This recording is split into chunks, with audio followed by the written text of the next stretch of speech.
قبل أن أدخل في شرح وظائف الإنزيمات أود أن أعود إلى التعريف الذي ذكرته في بداية درسي، وهو الإنزيمات هي مركبات كيميائية تساهم في العمليات الحيوية للجسم. كيف تساهم الإنزيمات في العمليات الحيوية للجسم؟ ما هي وظائف الإنزيمات؟ الإنزيمات لها عدة وظائف وأهمها الهضم، ومن أمثلتها إنزيم الأميليز يفرز من الغدد اللعابية ويعمل على تفكيك النشويات وتحويلها إلى مركبات أبسط. إذن أهم وظائف الأنزيمات وأهم الوظائف الحيوية التي تدخل فيها الأنزيمات في الجسم هي عملية الهضم. كيف؟ هناك عدة أنزيمات تسرع التفاعلات التي تحدث في عملية الهضم، وأهمها التفكيك. طبعا ما هو مفهوم الهضم؟ مفهوم الهضم هو تفكيك الغذاء الذي يتناوله الإنسان إلى مواد بسيطة. ما الهدف من تفكيكه إلى مواد بسيطة؟ الهدف أن يسهل امتصاص خلايا الجسم لهذا الغذاء، فالجسم لا يمكنه امتصاص الغذاء وهو بشكله المعقد، لذلك عند تناول الإنسان للغذاء يجب أن يطرأ عليه تفكيك، يجب أن يهضم. هذه العملية تتم ضمن جهاز الهضم الذي درسناه في صفوف سابقة. فجهاز الهضم وظيفته هضم الطعام. هضم الطعام بمفهومه أي تفكيكه إلى جزيئات بسيطة. فعند تفكيك الغذاء إلى جزيئات بسيطة يتمكن الجسم من امتصاصه، وتتمكن خلايا الجسم من الاستفادة من الجزيئات الغذائية في عملياتها الحيوية. طبعا عمليات الهضم يتخللها تدخل الكثير من الإنزيمات، لا يمكن أن تتم عمليات الهضم بشكلها الصحيح وبوقت كافي إلا بتدخل الإنزيمات.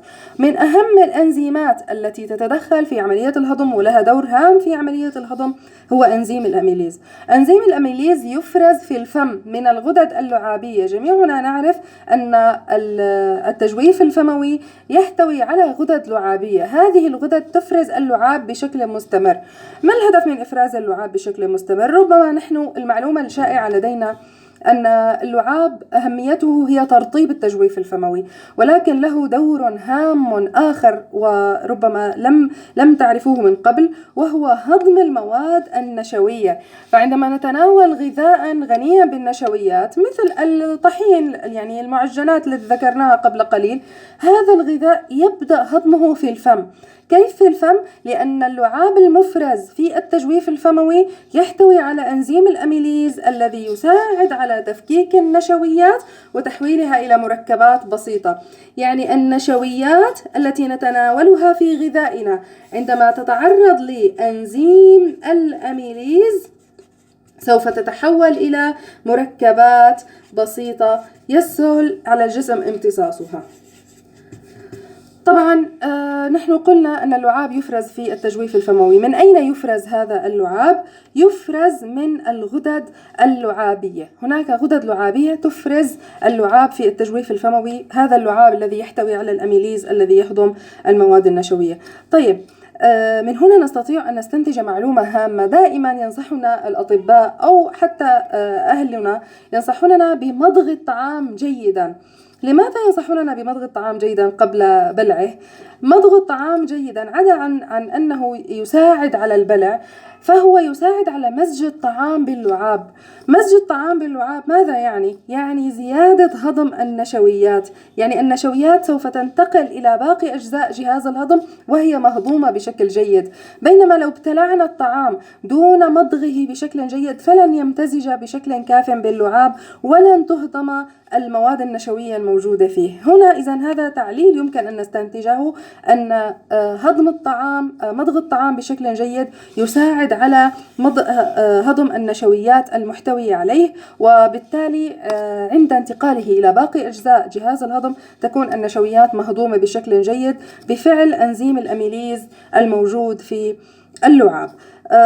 طبعا أنا عندما أقول انتقاله إلى باقي أجزاء القناة الهضمية الأخرى، أين يعني عندما ينتقل الطعام، عندما يهضم أو يمضغ الطعام في الفم ينتقل بعدها إلى البلعوم، ثم إلى المري، ثم إلى المعدة، ثم إلى المعي الدقيق، ثم إلى المعي الغليظ، وبعدها طبعا بعد أن يمتص منه السوائل والغذاء تبقى الفضلات وتطرح عبر فتحة المخرج. فأول إنزيم تحدثنا عنه هو إنزيم الأميليز الذي يهضم النشويات، وهذا الإنزيم يفرز من الغدد اللعابية. هناك معلومة هامة وملاحظة هامة سأقولها تخص الغدد اللعابية. تعتبر الغدد اللعابية غددا ذات إفراز خارجي لأنها تفرز الإنزيمات عن طريق قنوات. كيف ذات إفراز خارجي؟ أود أن نميز الآن بين نوعين من الغدد. هناك الغدد في الجسم لها نوعان: غدد ذات إفراز خارجي وغدد ذات إفراز داخلي. كيف ذات إفراز خارجي وكيف داخلي؟ ذات إفراز خارجي أي أنها تمتلك قنوات لطرح مفرزاتها إلى خارج الجسم، يعني بإمكان هذه المفرزات أن تخرج إلى خارج الجسم. طبعا منها الغدد اللعابية. ستقولون لي أن اللعاب يبقى داخل الجسم ونحن نبتلعه طبعا يعني، ولكن بإمكاننا طرحه خارج الجسم. فبما أن هذه الغدة تمتلك قناة تطرح من خلالها موادها إلى خارج الجسم فهي تسمى ذات إفراز خارجي. من أمثلتها إذن الغدد اللعابية وأيضا الغدد العرقية. فكما نعلم طبعا عملية التعرق هي من العمليات الحيوية الهامة في الجسم والتي تساعد على ترطيب سطح الجسم وتبريده في درجات الحرارة العالية. طبعا جميعنا نعلم أن العرق يفرز إلى خارج الجسم، وبالتالي الغدد العرقية هي من الغدد ذات الإفراز الخارجي. هناك أيضا الغدد الدهنية أيضا على سطح الجلد وتحديدا في فروة الرأس قد نشاهد إفراز لبعض المواد الدهنية، وهي أيضا هامة لترطيب الجلد ولترطيب الشعر. وهذه المواد الدهنية تفرز من غدد، هذه الغدد تسمى الغدد الدهنية وهي تمتلك قنوات تفرز المواد إلى خارج الجسم. طيب ماذا يعني غدد ذات إفراز داخلي؟ غدد ذات إفراز داخلي أي أنها تطرح مفرزاتها مباشرة في الدم. كيف؟ مثال غدة البنكرياس. غدة البنكرياس هي غدة موجودة في جهاز الهضم وهي تفرز عدة أنزيمات، منها مثلا الإنسولين، منها مثلا إذن الإنسولين الذي يساعد على تنظيم السكر في الدم. وطبعا الإنسولين أي يفرز إلى داخل الجسم، يفرز في الدم لا نشعر به، لا يخرج إلى خارج الجسم. طيب مثلا الغدة النخامية تفرز عدة هرمونات، منها هرمون النمو. الغدة النخامية التي توجد في الدماغ، هذه الغدة أيضا لها دور مهم جدا. طبعا سنستعرض هذه الغدد جميعها في صفوف لاحقة، ولكن ما يهمني الآن أن تعرفوا أن الغدد ذات الإفراز الداخلي أي أنها غدد تلقي مفرزاتها في الدم مباشرة، لا تمتلك قنوات لتطرح مفرزاتها خارج الجسم. فهذا ما يعني الفرق بين الغدد ذات الإفراز الخارجي والغدد ذات الإفراز الداخلي. واعتبرنا أن الغدد اللعابية هي من الغدد ذات الإفراز الخارجي. طبعا تحدثنا عن إنزيم الأميليز كأنزيم هام في الجسم، وقلنا أنه يفرز من الغدد اللعابية ويساهم في هضم المواد النشوية. هناك أنواع أخرى من الإنزيمات في جسم الإنسان وجميعها هامة للكثير من العمليات الحيوية، منها إنزيم البروتييز، وهو إنزيم يفرز في المعدة ويحول البروتينات إلى جزيئات أبسط وهي الأحماض الأمينية. بروتيز من اسمه يعني أنه يهضم البروتينات. أين يفرز في المعدة، يعني بعد أن يهضم الطعام في الفم بعد مضغه جيدا فإنه ينتقل إلى المعدة، ثم تبدأ عملية الهضم في المعدة، وذلك بإفراز إنزيم البروتييز الذي يحول البروتينات إلى جزيئات أبسط وهي الأحماض الأمينية. يعني لو شرحنا قليلا هذه الفكرة بشكل عام، البروتينات تتكون من جزيئات صغيرة مرتبطة مع بعضها تسمى الأحماض الأمينية. هذه الجزيئات تسمى أحماض أمينية. ارتباط الأحماض الأمينية مع بعضها يشكل لدي البروتينات. ارتباط الأحماض الأمينية بروابط مع بعضها يشكل البروتينات. هذه البروتينات عندما نتناولها مع طعامنا، عندما يأخذها الجسم، تكون بهذا الشكل، عبارة عن أحماض أمينية مرتبطة مع بعضها. ولكن عند تعرضها لأنزيم البروتييز ماذا سوف يحصل؟ سوف تتكسر هذه الروابط وسوف تتحول البروتينات إلى أحماض أمينية فقط، يعني ستصبح ببنية أبسط. إذا أرجو أن تكون الفكرة قد وضحت. البروتينات بشكل عام هي عبارة عن تسلسل من الأحماض الأمينية. جزيئات صغيرة بسيطة تسمى أحماض أمينية مرتبطة مع بعضها بروابط. طيب، عند تناول البروتينات مع الطعام ووصولها إلى المعدة سوف يفرز عليها أنزيم البروتييز. أنزيم البروتييز سوف يساهم في تفكيك البروتينات، تفكيكها أي تحويلها إلى أحماض أمينية. كيف تتحول البروتينات إلى أحماض أمينية؟ أي تتكسر الروابط الموجودة بين الأحماض الأمينية وتصبح بشكل حر. طبعا طالما أنها غير مرتبطة مع بعضها فهي لا تشكل بروتينات. إذن من الأنزيمات الهامة هو أنزيم البروتييز الذي يفرز في المعدة، وهو يساعد على تحويل أو هضم البروتينات وتحويلها إلى أحماض أمينية.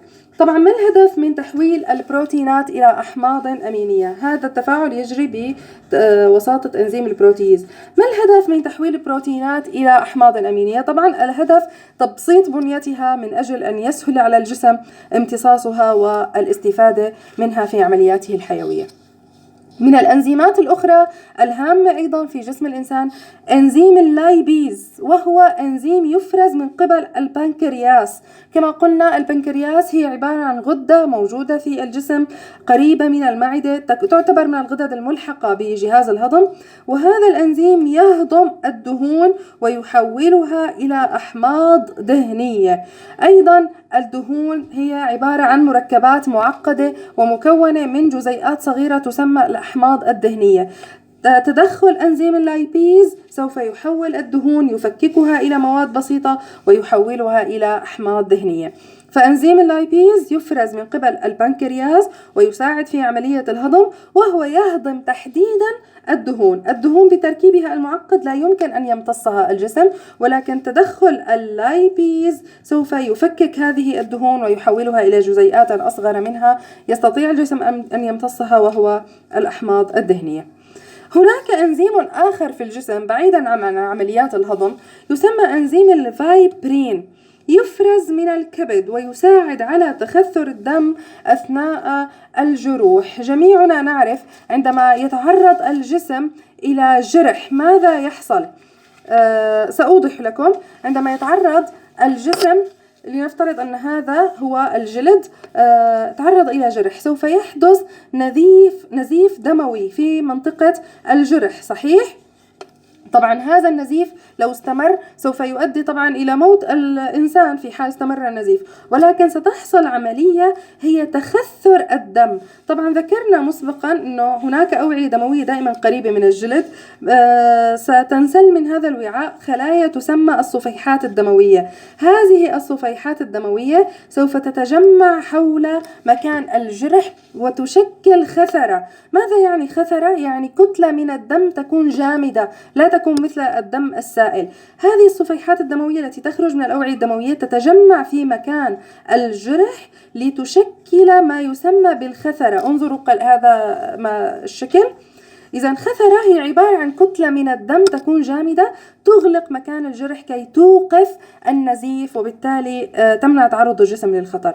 طيب، ما الذي ساعد على تشكل هذه الخثرة؟ الذي ساعد على تشكل هذه الخثرة هو أنزيم فايبرين. أنزيم فايبرين هو أنزيم يفرز من الكبد، وهو يساعد الصفيحات الدموية على إفراز مواد ليفية لتشكل الخثرة التي تغلق مكان الجرح. فهذا أيضا من الأنزيمات الهامة في الجسم. هناك أنزيم أخير سوف أتكلم عنه، وأود منكم أن تميزوا جيدا بينه وبين أنزيم الفايبرين. هذا الأنزيم هو أنزيم الهيبارين، وهو أيضا يفرز من الكبد ويعمل على منع تخثر الدم أثناء جريانه في الأوعية الدموية. إذن للمقارنة بين الهيبارين والفايبرين، الهيبارين يفرز من الكبد وأيضا الفايبرين من الكبد، ولكن الفايبرين كما قلنا يساعد على تخثر الدم عند حدوث الجروح، بينما الهيبارين فهو يساعد على منع تخثر الدم داخل الأوعية. كيف يعني؟ يعني مثلا طبعا نحن نعرف أن الأوعية الدموية من شرايين من أوردة منتشرة في الجسم، طبعا يحدث فيها جريان للدم دائما. طبعا الدم يجري ضمن الجسم في جسم الإنسان ضمن أوعية. طيب هذا الدم يجب أن يكون بشكل سائل دائما. طيب لو تشكلت خثرة داخل الوعاء الدموي، نحن قلنا قبل قليل أن الخثرة مهمة عندما يحدث جرح من أجل إغلاقه ومنع استمرار النزيف، ولكن لو تشكلت خثرة داخل الوعاء الدموي ماذا سيحصل؟ سوف يتوقف جريان الدم في الوعاء الدموي، وبالتالي ستوقف إمداد المنطقة التي يمدها هذا الوعاء بالدم، وقد تؤدي إلى الموت بما نسميه الجلطة. فأنزيم الهبارين يمنع تشكل الخثرات في الأوعية الدموية. أعود للمقارنة، الهبارين والفايبرين كلاهما يفرز من الكبد، ولكن الفايبرين مهمته تشكيل الخثرة عند حدوث الجروح، أما الهبارين فوظيفته منع تشكيل الخثرة. أي منع تشكيل الخثرة؟ داخل الأوعية الدموية، أي أثناء جريان الدم في الأوعية الدموية يساعد الهبارين على إبقاء الدم بشكل سائل ليستمر جريانه في الأوعية الدموية، ويمنع تشكل الخثرات داخل الأوعية الدموية لئلا يحصل تجلط. إذن الفايبرين والهبارين من الأنزيمات الهامة في الجسم، بالإضافة للأنزيمات التي ذكرناها سابقا، الأميليز، البروتييز، اللايبيز. هذا كل ما يتعلق بدرسنا اليوم. أتمنى لكم متابعة مفيدة أحبتي، ونلتقي على خير.